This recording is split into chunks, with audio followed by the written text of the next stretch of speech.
Hopefully I can edit this.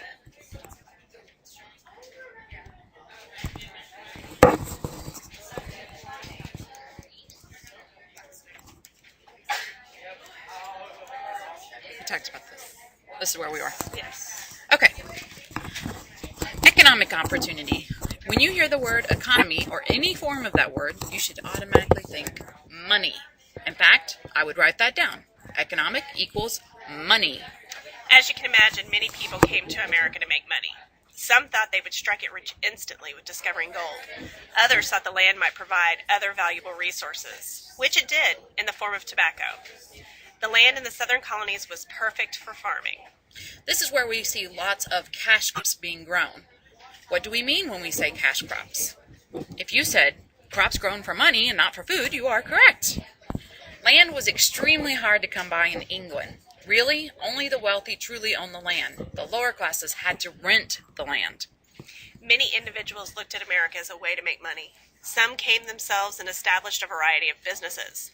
Others invested their money into the startup of colonies and therefore made money off of these businesses. Monarchs did this as well. Others invested their money.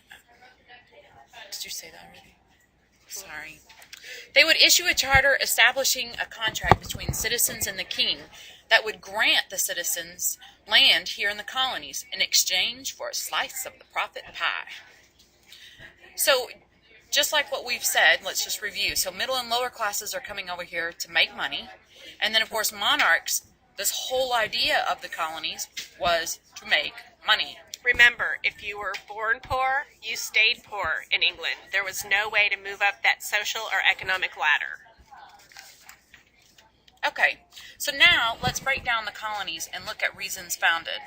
Now, of course, every historian is going to have a different opinion on why these colonies were founded. Textbooks, etc., will sometimes give you different information. This is where we believe the colonies should fit under the reasons founded. Okay, for economic reasons, we've got Virginia, New York, Connecticut, Delaware, North and South Carolina, New Jersey, and Georgia. For religious reasons, we have Massachusetts, New Hampshire, Maryland, Rhode Island, Connecticut, and Pennsylvania. Social would be Georgia. And political is New Hampshire, Georgia, Rhode Island, and New Jersey. Now, notice that some colonies fit under two reasons. That's because they might have fit under both categories there. All right, the Virginia colony. Here we go. This is where note-taking strategies get real. Really pay attention to the things that we emphasize and repeat. Oh, notice the pretty colors on this slide. This identifies some very important information that you should know. Always pay attention to bolded, colored, underlined, etc. words. For example, what sticks out to me instantly is the date 1607 and Jamestown. You must know that Jamestown was founded in 1607. Remember, it was the first permanent settlement, English settlement in the New World. Our first English colony, Virginia. How delightful.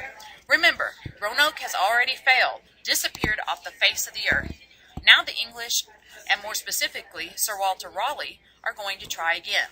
By the way, Queen Elizabeth is the daughter of Henry VIII. Her mother was Anne Boleyn, one of the ones who was beheaded.